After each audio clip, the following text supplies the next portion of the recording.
Hey everyone, how are you all doing? Good. Good. My name is Dave Rowe, and I am an ambassador for Argo navigation. Are there any Argo users here with us? Beside me here is Jeff Foulk, who is the bringer of the ball when it comes to Argo. We have been working very hard to create the easiest to use navigation app there is, and I come at this from the perspective of a user. I'm a lifelong boater, and I have been, my grandfather put me at the helm of his 28-foot Chris Craft when I was 5 years old, and I never left. Now I am a full-time cruiser. I have a 38-foot Bayliner, and I bumped into this gentleman about a year and a half ago when we were visiting Havre de Grace, Maryland. And I had coincidentally just downloaded his app to my device, and he sent me an immediate email, and we struck up a relationship, and now I am an ambassador for the app. And I'm going to let Jeff introduce himself here. Similar to Dave, I'm a lifetime boater. Been boating for over 40 years, but on the Chesapeake Bay. Actually, this is our first time, part of Argo being out to the West Coast. But I have a small 20-foot Grady White. I've been all over the bay. And about 10 years ago, I started thinking that there could be a better way to navigate than what we had. And obviously, I started with paper charts. I've got a Garmin on my boat. Navionics had come out, other apps, but I still felt there could be an easier way. Most of what I learned from other boaters, where to go, where not to go. And what I wanted to do was bring an app together that did just that, use the beauty of crowdsourcing, that boaters could help other boaters. And I talked about it pretty much continuously until my wife said, please stop talking about that damn app or build it. And I don't think if she thought I would, but 5 years ago, I released this app. I found a local development company in Baltimore, and I got up enough confidence that I started developing. And 9 months later, we released the first version at the Annapolis Boat Show. I think it was 2019. And it was good, but it's come a long way since then. We're not here to really tell you and preach Argo, but that is kind of our background, why we're here. But what we hope to do is kind of give you some insights into the technology today with Chartplotters and apps and what you should be using when you're out on the water. And like Dave said, he's got a lot of experience, so he's going to take the lion's share of this. Thanks. He came in using Navionics, Aquamap. He did the Great Loop.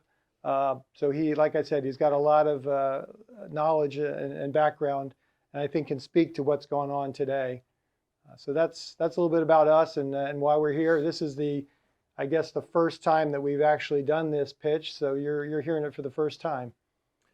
Well, that's not entirely true, because when people come to our booth, and we encourage everybody to stop by our booth, one of the things, people come up to us and they ask us, well, how is Argo different than Navionics? That's the big question we get. And the answer that I always give is it's different. And I'm still a Navionics user, even though, I'm sorry, Jeff, I'm really sorry, but I'm still a Navionics user. I still use Aquamap and I use Argo, because one of the things that I have found is that there's no such thing as too much information at the helm. That's sort of concept number one as we have this little chat we're going to have this afternoon. So we're modern guys. We're not resistant to new technologies, generally speaking. So we see a major shift coming. And I want to share with you some of that as we go here.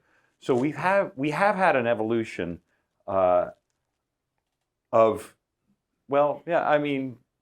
just in the last few years. We got Chartplotters. I mean, it wasn't too long ago you were using Loran C, right? Now we have Chartplotters. Now we have apps. Which do we really, is there one better than the other? Should I have one or the other? Should I be using both? What should I be doing, right? Is there a best way? And I'm here to tell you, well, the jury's still out. We started with celestial navigation. 2,000 years ago. We moved through, we figured out how to make charts, paper charts. We went from there, we started developing tools to use those paper charts and use them better. We had the astrolabe and the backstaff, and then later the sextant. And that didn't come out until the 1700s. And then technology sort of stood still in navigation until the 1940s, when Loran came on the picture and radar came on the picture. And then early GPS started popping up back in the 80s, 90s, right? And that was a huge deal. Then came what we're using today, pretty much, the current GPS units, and we started getting into multifunction devices that do radar and give you a camera, so you can see where you're going, and all sorts of different things. We've come a long way, baby. We've got a lot of stuff, and now we're seeing the rise of apps like Argo, like Navionics and Savvy Navi and CMap and Aquamap, and there are just so many options, so many choices. So, what's the best choice? How many Navionics users are in this room right now? That's quite a few. How many Aquamap users are there? How many have never heard of Aquamap? It's a great product. You should check it out. It's really, all of these things really do guide us. This is what we're looking for, is just a better way to move around on the water. And the state of the art has really been in flux. And we went through all of these old technologies. Now, all of a sudden, in 2007, Mr. Steve Jobs stepped onto a stage in California, and he introduced us to the iPhone, the first touch-screen telephone, smartphone. And it opened up this entire world of apps. And what was one of the first things that happened? We were using these Garmins and TomToms in our cars, right? We were driving around. They were our navigation when we were driving our cars. And within 3 or 4 years, they just started to disappear. Who's still using one now, right? They're gone. What replaced it? It's right here. And I think we'd be fooling ourselves if we didn't think that something similar was going to happen on the water. Do you have any thoughts about that yourself, Jeff? You're the man who does this. Well, you can see it, and I'm sure some of you have already started to bring a tablet or a phone onto your vessel. You need a backup when you're out there, and I think that's going to be, and you'll hear it, the premise of our presentation. The more information you have out on the boat, and eliminating chart plotters is not going to be as simple, and it may not happen like it did with a car. It's a different environment out there, but we are starting to see a shift, and I think that's sort of what we're trying to adjust. Everyone is trying to adjust to that. I think apps are starting to make a bigger presence with technology. With cell phones, with tablets, you can update them much more easily than you can a $2,000 chart plotter. So I think you're going to start to see a shift, and it's happening. And I think we're trying to adjust in terms of building an app that is fully integrated with what you have on your boat, and I think a lot of others are as well. So. It's exciting, I think, for all of us, because you're going to have much more in the palm of your hand than you've ever had. Absolutely. So what we're looking at now, obviously, let's go through what chart plotters bring to us, because they have a lot of positives. And I use one still, even though I use apps. I still have a chart plotter. There are lots of reasons to have a chart plotter. It's a dedicated piece of hardware. This is not a one-trick pony. It does all sorts of things, and there are all sorts of reasons this could go wrong on you. It has a really bright screen. It's designed to work in the sun. This is not. It's very durable. If you're cutting through spray and you're taking spray, it's just going to shrug it off. It's not going to overheat and shut down. This might, especially if it gets hot, and we'll talk about that a little more when we get to it.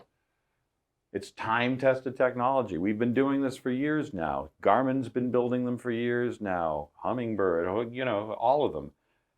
It's secure. It's reliable. I mean, it's just a very robust piece of technology. It's also very expensive.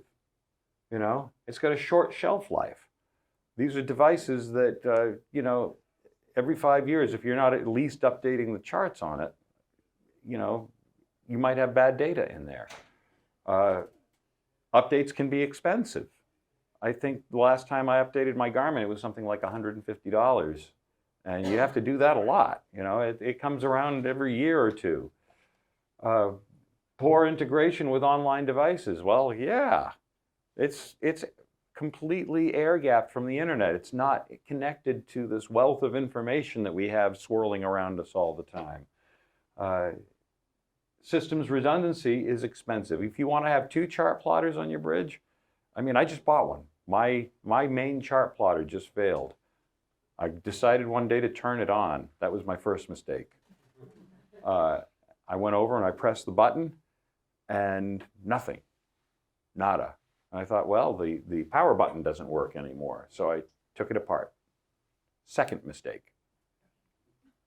I got in there and I found that the power button was indeed dirty. I put it back together again, and the touchscreen didn't work anymore. And so I called Garmin and I said, you know, what should I do now? And they said, throw it away and buy another one. So I did. You know, but they are expensive. It's just the nature of the beast. It's an expensive piece of technology to make, and unlike Apple or Samsung or LG or all the other people that are making these and tablets, these are being made by the billions, and Garmin is probably making them in the thousands. You know, there's only so many of us boaters out there. There are a lot of boaters, but it's not like this. So the amount of what's the word I'm looking for? Anyways, they don't make nearly as many as Apple makes phones. Let's just put it that way. So the cost to produce them is a lot higher. Separate units for multi-helm vessel stations. I mean, yeah, it's just, again, it gets into cost. It gets into how much hardware you need to do something. And I don't know about you, but I have a 2-station vessel, and I have an MFD at both stations. I don't have 2 MFDs at both stations. My redundancy is a tablet, actually 2 tablets. I'm always running 2 tablets at each helm station. And that gets me everything that I need. It's also not portable. So if I want to do planning at home, it's either paper charts or this. So I can figure out what's going on. So I mean, when you get right down to it, MFDs, they bring a lot of power to the party, but they also have their drawbacks. Mobile apps, they have a lot going for them as well. They're inexpensive, for one thing. Argo is free. You know, we do have a premium level that's $20 a year, but it's free.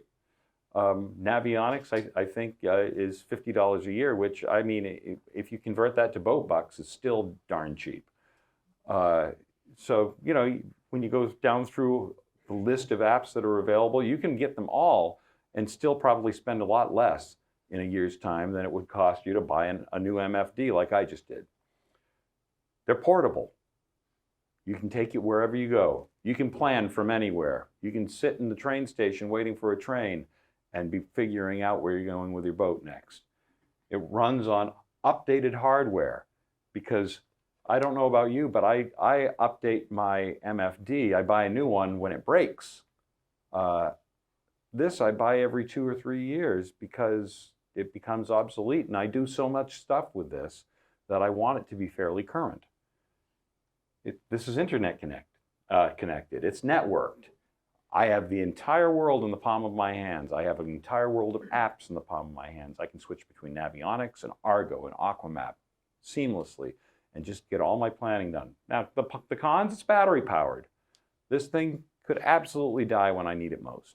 I need to keep it plugged in because GPS will zap the battery faster than just about anything else. And when you're using an app like ours, you know, your GPS circuit is cooking the entire time.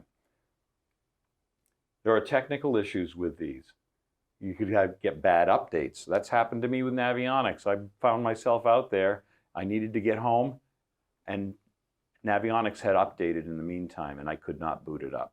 I needed to use another app to get home. We got overheating issues. All right, this is where I want to talk about something very important. If you use Argo, if you use Navionics, I don't care which app you use. A lot of us, well, I mean, here it is. This is my phone. It's in a nice protective case, right? It's protected as I did that. I just paid a lot of money for that phone. That's an iPhone 15. And I don't mind dropping it because it's fully protected in this case. When I get to the helm station, though, having it in that case is a problem, because what this is essentially is a little greenhouse. And it's sitting in the sun, it's telling me where to go. And the first thing that happens with a tablet or phone when it starts getting hot is that the screen starts to dim. And a lot of people, one of the big complaints we get is people write into Jeff and me, you know, for our tech support and say, well, I can't read my phone. I don't know why it's so dim. And the first thing we ask them is it in a case? So when I get to the boat, the first thing I do is I strip the case off my phone or tablet, because these things are designed to cool outside of the case. They cool via convection, the wind blowing over it. And I also suggest that people put it in a stand so it's not in your hand. It can get the airflow around it. I use RAM mounts. I'm a big proponent of RAM mounts. They're a little pricier than your Amazon special, but they're absolutely worth every money. They're built to military spec. I've had the same set of RAM mounts from all of my phones for probably a decade now, ever since I first bought in. And I highly recommend those. But yes, heat is a very big problem with these devices. Connectivity issues, all right, you get offshore. What's the first thing that happens when you get offshore? You lose cell service. So we have to worry about these sorts of things. They're susceptible to water damage, or they're susceptible to going over the side. Another reason to have it in a good strong gripper there at the helm. Sun glare. The brightness of your phone, all right, is measured in nits, N-I-T-S. And if your screen is not at least 700 nits, you're not going to be able to see it in the sun. That's just the bottom line. I have a brand new iPad Pro that I'm using for navigation now. It's 1,000 nits. So I have no problem seeing that in the sun. But these are all things that we really need to worry about with devices. Am I missing anything, Jeff? Or No, Chartplotters aren't perfect, apps aren't perfect. They both have pros and cons, and I think it's knowing what they do well, what they don't do well, and kind of premise again of our presentation is figuring out what tools are out there that you want to put in your toolbox, and it's not just one it's not one just chart plotter or one app. Yes, sir. Do all the iPad tablets have you know, the GPS like our phones do, or do only some of the iPad tablets? When you're shopping for iPads, and this is an excellent question, only the ones that are built to be used on a cellular network come with GPS radios inside. If you buy a Wi-Fi edition of an iPad, it will not have GPS radios. Yes, sir. Yeah, you just mentioned one of the cons of a phone was you get offshore and you don't have cell reception. But again, don't we have GPS in our phones? We have GPS radios, yes. So as long as you have, as long as you're using an app that downloads the maps to your phone, you should have your location and it should be able to track you on the chart. Yes. Yes. Does your recommended cell phone holder have a powered version? It- That's what we find invaluable. I do not use a powered version. I prefer to use an external cable still. Yes, you just plop it in there and it's powered. So that's what we use. It's great. Yep, and I have seen those, and they might actually have a powered version at this point. I haven't shopped for one in a decade because the one I bought back then still works great. $15 on Amazon. Really? Yeah, and does it use the MagSafe on the back? That no. At any rate, But you're good as long as it doesn't overheat. If you keep it in the shade and yeah, it's not 90 degrees out there and sitting in the sun, because I imagine the case is it's gonna cause the same problem that any case would. oh, absolutely. So it's not a case though, right? It's just a cradle you set it on? It's a cradle. Yeah. So That grips the cell phone. yeah. Does it allow airflow all the way around? It's Okay. a- See, that's it's a key. skeleton Okay. that grips it. Okay. Is there That's some key. danger that the sun on the boat would cause not only the screen to dim on your cell, but to kill it? If it gets hot enough, it will shut down to protect the circuitry. All right, and that's another con here. I mean, let's be honest. That's in the cons. I mean, we are saying overheating. When we say overheating, that's a sequential process that your phone is going to go through as it heats up. The first thing that's going to happen is it's going to start to dim, and at some point you're going to have a devil of a time reading it at all. The next thing that's going to happen is it's going to shut down to protect itself. And if you're navigating a complicated passage, that's not the time to lose your chart plotter. You know, so making sure that you keep these devices cool is one of the most important things you can do while you're depending on them. So iPad the same as that? iPad's the same, yeah. As a matter of fact, the iPad, because they tend to pack a lot of battery into an iPad, can even be worse with shedding heat. So it's important to keep that airflow, keep it out of the sun if you can, keep it in the shade. These are not purpose built for navigation, unlike your chart plotter. So that's one of the things that chart plotters have all over apps. Frankly, is just that resiliency in the heat, in the sun. But that doesn't mean that they should be the only thing we use. That's sort of the tenor of this entire program, is to sort of extol the virtues of a multi-pronged approach to navigation. You can't just have one chart plotter. You can't even just have two chart plotters, because, I mean, they're essentially giving you the same stuff. And with apps, you have the option to know where there are points of interest, or restaurants, dock bars, all the things that you get with apps, those full-featured ideas. I don't know. Yes, sir. Are you okay?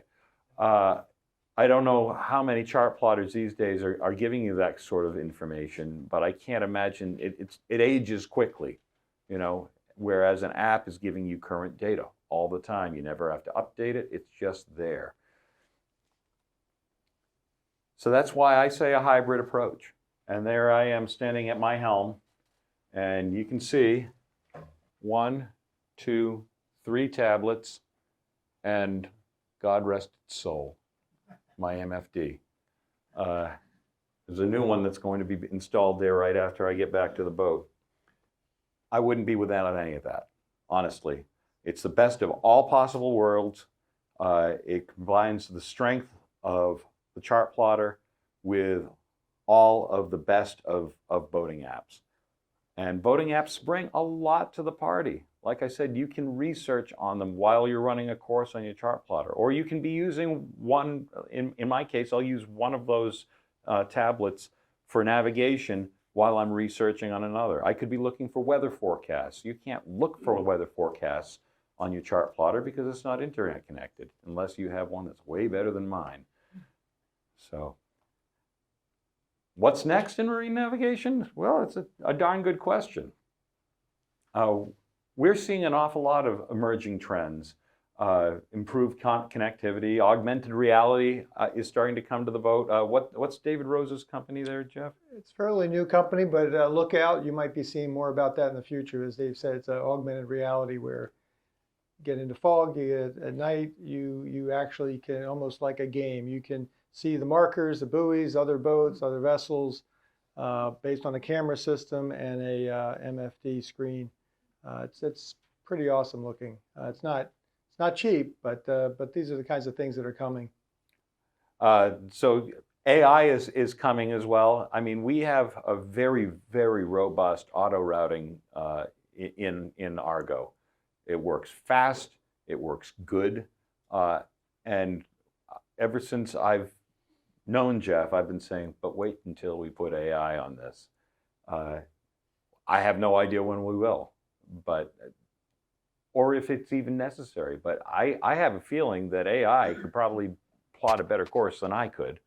You know, you give it all the parameters, you tell it how to do this stuff. I mean, you just log into ChatGPT and it could write this entire program that Jeff and I are giving this afternoon. As a matter of fact, it did. No. Yeah, our Apple, it just does an amazing job auto routing you from here to Anchorage, inside, outside passage, but it's all based on depth. You put your information in. It'll take you maybe 5 seconds to create a route based on your draft, based on a margin of safety that you give it. But it does not take into consideration wind. It does not take into consider the penalty of tidal currents, which I know is big. Chesapeake Bay has tide, but I understand just from being here within the first hour of being here, we understood that tide's a whole different ballgame out here. But talk about AI, when you can integrate penalty factors for all these other things that you have to address by looking at other apps and judging where you want to go, perhaps using waypoints, could give us a very tremendous quick auto route. And these are the kinds of things that are coming. Absolutely. And once again, it comes right down to there's no such thing as too much information on the water. It's a safety issue when you get right down to it. And people come to our booth, or I should say they walk by our booth, and we say, have you heard of Argo? And they say, I'm good, I have Navionics, and they keep walking. And my first thought is, that's all you have? You know, you're depending on this? I can't tell you how many times I've related this story, but there was one time I was out on the water and Navionics just would not boot up. No matter what, they had dropped a bad update, it would not boot up. And I would have been dead in the water if I didn't have alternatives. You know, you just need alternatives and you need better data. So there's a place, actually Jeff and I were looking at 3 different apps for a river in Georgia just last night.